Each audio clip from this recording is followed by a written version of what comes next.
Knicks family, what's poppin'? It's your boy. As many of you already know, I've started a brand new channel called The Front Stoop. It's all about hip-hop, society, and life. So if you'd like to join in and have a good discussion, click the link in the description and subscribe to the channel. Trying to get to 1,000 subscribers by the end of this month.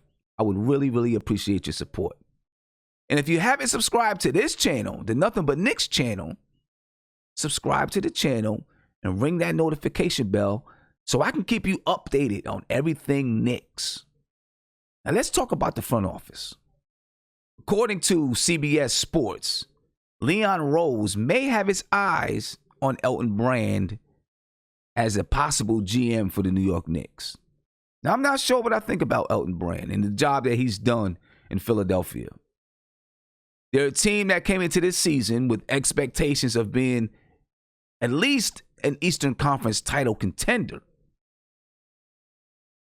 At the moment, if the season truly is over, they're the 6th seed in the Eastern Conference. What's that say about Elton Brand? I don't know.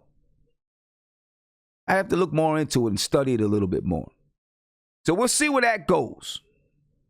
What we do know is this. There's been an unofficial stoppage of hiring and firing in the NBA due to the coronavirus outbreak. So we shouldn't expect the Knicks to make any moves. Leon Rose is likely going to stick with the status quo and work with the front office that he inherited. This is according to Mark Berman and his sources. So what that means is that it's likely that Scott Perry is going to be the GM during the draft. Now, most people expect Scott Perry to be fired. I actually think he's going to stay within the organization.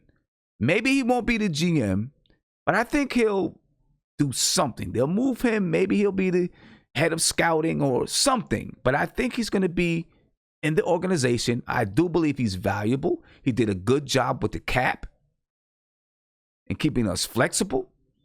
He didn't move any draft picks. He didn't do anything too outlandish or allow Mills to do anything too outlandish. So I don't have a problem with keeping Scott Perry around. But back to the draft. The draft is currently slated for June 25th. Will it happen at that time? We don't know. We don't know.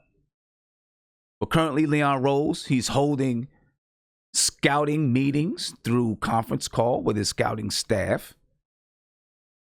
And they've got to use the intel that they've collected throughout the entire season. No conference tournaments, no March Madness. There likely will not be an NBA Combine. So they've got to rely on that information. Hopefully that information is good information. Hopefully they did some good scouting. They got some good intel on these players.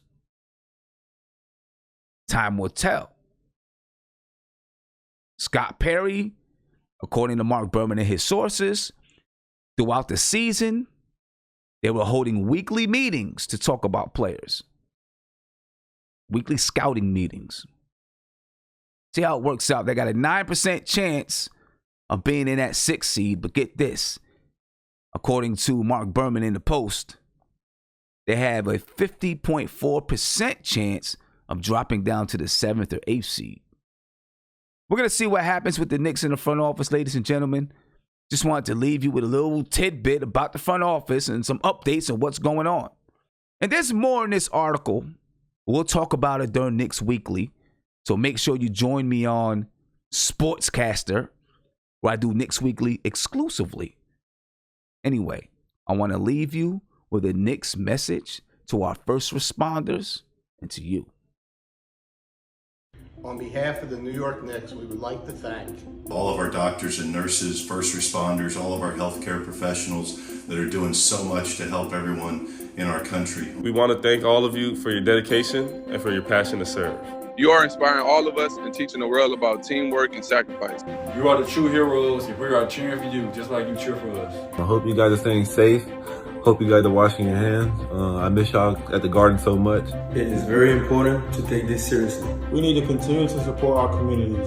Stay home, stay safe, and wash your hands for a full 27. We work together, take care of each other, and listen to the experts. Together we can block out this virus.